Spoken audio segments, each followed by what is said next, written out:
శాసన మండలిలో ఇలాంటి పరిస్థితులు ఏనాడు చూడలేదని ఎమ్మెల్సీ కావలి గ్రీష్మ అన్నారు. వైసీపీ సభ్యులు సనాతన ధర్మాన్ని అవమానించేలా ప్రవర్తించారని ఆమె మండిపడ్డారు. వెంకటేశ్వర స్వామి ఫోటోలను పట్టుకొని సభకు రావడం ఏంటని అడిగారు. బేషరతుగా వైసీపీ సభ్యులు క్షమాపణ చెప్పాలని డిమాండ్ చేశారు. మండలి చైర్మన్ ఏకపక్షంగా వ్యవహరిస్తున్నారంటున్న ఎమ్మెల్సీ కావలి గ్రీష్మతో మా ప్రతినిధి కాంతి ఫేస్ టు ఫేస్. వైసీపీ సభ్యుల తీరుని పూర్తిగా ఖండిస్తున్నారు. వెంకటేశ్వర స్వామి చిత్రపటాన్ని ఒక ప్లకార్డు విసిరినట్టు విసిరివేయడాన్ని మండలి సభ్యులు కాదు, పూర్తిగా నాయకులంతా, కూటమి నాయకులంతా ముక్త కంఠంతో దీన్ని ఖండిస్తున్న పరిస్థితి. ఎమ్మెల్సీలో అసలు ఏం జరిగింది అనేది డైరెక్ట్గా ఎమ్మెల్సీ సభ్యురాలు ఆవిడ డైరెక్ట్గా చూశారు. అక్కడ ఏం జరిగింది, వారు ఎందుకు ఇంతగా రియాక్ట్ అవ్వాల్సిన పరిస్థితి వచ్చింది అనేది మనతో మాట్లాడేందుకు ఎమ్మెల్సీ కావలి గ్రీష్మ ఉన్నారు. మేడం చెప్పండి, ఈరోజు మండలిలో ఏం జరిగింది, ఎందుకు ఇంతగా రియాక్ట్ అవ్వడానికి? 4 రోజుల నుంచి వారు వాయిదా తీర్మానాలు ఇస్తున్నారు, మీరు దాని మీద చర్చకు సిద్ధం అంటున్నారు, కానీ ఈ రోజు ఇంత బాధపడడానికి కానీ ఎందుకు, అసలు రీజన్ ఏంటి, అక్కడ ఏం జరిగింది? ప్రతిరోజు క్వశ్చనర్ ఏదైతే ఉంటుందో దాంట్లోని 2 క్వశ్చన్లు నావే ఉంటాయమ్మా. ఇంకొకరి క్వశ్చన్స్ ఉన్నా కూడా మేము ఏంటి అని అంటే, మేము ఏదో మా క్వశ్చన్ ఉందనే కాకుండా ఏ మినిస్టర్ సబ్జెక్ట్ ఉన్నా కూడా మేము అందరం బాగా ప్రిపేర్ అయ్యి వచ్చి అసలు ఎక్కడ మంచి జరిగింది, పాత గవర్నమెంట్లో ఎక్కడ తప్పులు జరిగాయి, ప్రజల ముందు నిజాలు చెప్పాల్సిన అవసరం ఉంది కదా. ఈరోజు మమ్మల్ని చట్టసభల్లోకి తీసుకొని వచ్చారు, మమ్మల్ని పెద్దల సభలో కూర్చోబెట్టారు అని అంటే అర్థం ఏంటి? నిజాలేంటి, అబద్ధాలేంటి చూపించాల్సిన అవసరం, చెప్పాల్సిన అవసరం మాకుంది. మేము రోజు అలాగే వస్తున్నాం. బడ్జెట్ రిలీజ్ చేసి 4 రోజులు అవుతుంది. 4 రోజుల నుంచి బడ్జెట్ గురించి డిస్కషన్ జరగాలి. డిస్కస్ జరిగిన తర్వాత ఫినాన్స్ మినిస్టర్ గారు దాని గురించి రిప్లై ఇస్తారు. ఇది ఒక హెల్దీ డిస్కషన్ తాలూకుది. డే 1 నుంచి హెరిటేజ్ ఫుడ్స్ ఇన్వాల్వ్మెంట్ లడ్డూలో ఉంది అనుకొని పట్టుకొని రోజు ప్లకార్డులు తీసుకొని వస్తున్నారు. వాయిదా తీర్మానం, అది వాళ్ళ తీర్మానం రోజు వాయిదా వేస్తానే ఉన్నారు. ఇంకా రోజంతా వాళ్ళు ఏమి ఒకటి తర్వాత ఒకటి ఇలా బిల్డప్ అయిపోతుంది. సరే ఈరోజు ఏంటి, ఈరోజు అలాగే చేస్తారనుకున్నాం కానీ అట్లీస్ట్ ఇంకొక గంట, ఈరోజు ఒక్క గంట అయినా డిస్కషన్స్ ఉంటాయి, బడ్జెట్ గురించి అయినా ఉంటుంది అని అనుకుని చిన్న ఆశపడ్డాం. ఇలా మేము కూర్చున్నాం లేదో సడన్గా కేశవ్ గారు దిస్ ఈజ్ నాట్ రైట్ అని అనేటప్పటికి మేము అప్పుడు తిరిగాం వాళ్ళ వైపు. లేకపోతే వి వర్ ఆల్ ప్రిపేరింగ్. మాకు we're interested in public interest, we're not interested in ఏదో చీప్ పాలిటిక్స్ చేసే ఇంట్రెస్ట్లో లేము. మేము పబ్లిక్ పాలసీలు ఏవైతే తయారు చేసుకున్నామో దాని గురించి ప్రజల ముందు పెట్టడానికి, that is our interest in the house.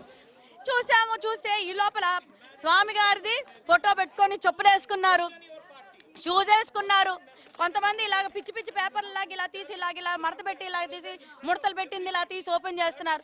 ఒకరు వంకరగా పెట్టింది మళ్ళీ ఇలా వంకరగా పెడుతున్నారు. ఇవన్నీ చైర్మన్ గారు ముందే ఉంది. అది తట్టుకోలేక మేమందరం పోడియం దగ్గరికి వెళ్ళి దిస్ ఇస్ నాట్ కరెక్ట్, ఇది against Sabha సాంప్రదాయాలకి against the rule book లోని ఖచ్చితంగా ఉంది. మీరు ఎలాంటి దేవుళ్ళ తాలూకా ఫోటోలు కానీ ఏవి తీసుకొని రాకూడదు, అసలు దేవుడిని అసలు లోపలికి తీసుకొని రాకూడదు అనేది కంపల్సరీ రూల్ బుక్ లో ఉంది. చైర్మన్ గారు he has to take strict action. ఆయన ఫస్ట్ చెప్పాలి, వినకపోతే సస్పెండ్ చేయాలి. ఇది జరగాలి.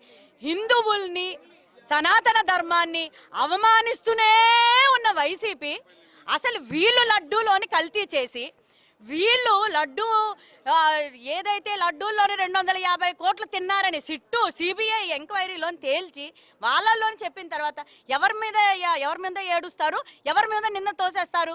దొంగే పోలీసుని చేపట్టేసుకొని నువ్వు దొంగ అంటే ఎలా అవుతుంది? అది కరెక్ట్ అయిన పద్ధతి కాదు. దానికి తోడు వెంకటేశ్వర స్వామిని సభకు తీసుకొని వచ్చి స్వామిని కూడా పొలిటికల్గా యూజ్ చేసుకుంటున్నారు.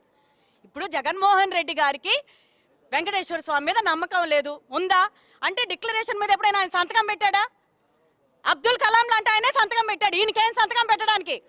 ఉగాది రోజు పంచాంగం ఏమో సెట్ వేసుకొని వెంకటేశ్వర స్వామి సెట్ వేసుకొని చెప్పుకుంటాడు. ఈయనకి అసలు వెంకటేశ్వర స్వామి మీద నమ్మకం లేదు. నమ్మకం ఉన్న కొంతమంది ఎమ్మెల్యేలతో కూడా మొత్తం సనాతన ధర్మాన్ని భ్రష్టు పట్టించడానికి తయారయ్యాడు. హిందువులకి క్షమాపణ చెప్పాలి, ప్రతి ఒక్కరికి క్షమాపణ చెప్పిన తర్వాతే ఈ రోజు అసెంబ్లీ నుంచి వాళ్ళు కదిలేదు. మీరు చైర్మన్ గారికి కంప్లైంట్ ఇచ్చారు, ఆయన రియాక్షన్ ఏంటి, నెక్స్ట్ స్టెప్? ఆయనకి తెలుసండి, ఆయనకి తెలుసు. ఆయన చాలా చాలా సింపుల్ గా నేను మందలించానంటే, మందలించడం ఏంటమ్మా? హీఈస్ ద చైర్మన్, ఆయన presiding officer, he's the head of the council. మందలించడం ఏమిటి? ఒక రోజు చేస్తే మందలించడం, రెండో రోజు చేస్తే ఇంకా సరే మళ్ళీ మందలించడం, 3వ 4వ రోజు చేస్తే వాళ్ళ బిహేవియర్ని ఏమనాలి చెప్పండి? బరి తెగించారు అని అనడం అది కరెక్ట్ కాదు. నేను ఒక సభాపతి ప్రతిభా భారతి కూతురుగా నేను చెప్తున్నా. ఆవిడ నన్ను చిన్నప్పటి నుంచి అసెంబ్లీ ఎలా ఉండాలి, సభ ఎలా ఉండాలి, సభా మర్యాదలు ఎలా ఉండాలి, సభా సమయాన్ని ఎలా వృధా చేయకుండా ఉండాలనుకొని చిన్నప్పటి నుంచి ఉంటే నేను ఫస్ట్ టైం ఎమ్మెల్సీగా ఏం నేర్చుకోవడానికి వస్తాను? మరి వీళ్ళు ఇలా ఉంటే కరెక్ట్ కాదు. ఈ రోజు నిజంగా బ్లాక్ డే, ఇండియాకే బ్లాక్ డే. ఇది మొత్తంగా ఆంధ్రప్రదేశ్ శాసన మండలి అనేది ఈరోజు ఒక బ్లాక్ డేగా పరిగణిస్తున్నాం. ఖచ్చితంగా ఇటువంటి తీరుని మార్చుకోవాలి. వైసీపీ అధినేత అయినటువంటి జగన్మోహన్ రెడ్డికి వెంకటేశ్వర స్వామి అంటే ఒక ఇది లేదు. సో అదే విషయాన్ని వారి సభ్యులంతా కూడా మండలి సాక్షిగా ప్రూవ్ చేశారు. ఒక వెంకటేశ్వర స్వామి చిత్రపటాన్ని బూట్లు వేసుకుని పట్టుకున్న వాళ్ళు, చెప్పులేసుకుని పట్టుకున్న వాళ్ళు, అసలు అదొక ప్లకార్డ్ లాగా స్వామి అంటే స్వామి మీద నమ్మకం ఉన్నటువంటి భక్తులు హిందూ ధర్మాన్ని, సనాతన ధర్మాన్ని అపహాస్యం చేసినటువంటి వారిపైన శాసన మండలి చైర్మన్ ఖచ్చితంగా చర్యలు తీసుకోవాల్సిన అవసరం ఉంది. గత 4 రోజులుగా ఇదే ప్రవర్తనతోటి సభను జరగకుండా అడ్డుకోవడం మేము ఖండిస్తున్నామని చెప్పి కావలి గ్రీష్మ చెప్తూ ఉన్నారు. కెమెరా పర్సన్ విజయ్తో కాంతి, ఐ న్యూస్, అసెంబ్లీ ప్రాంగణం.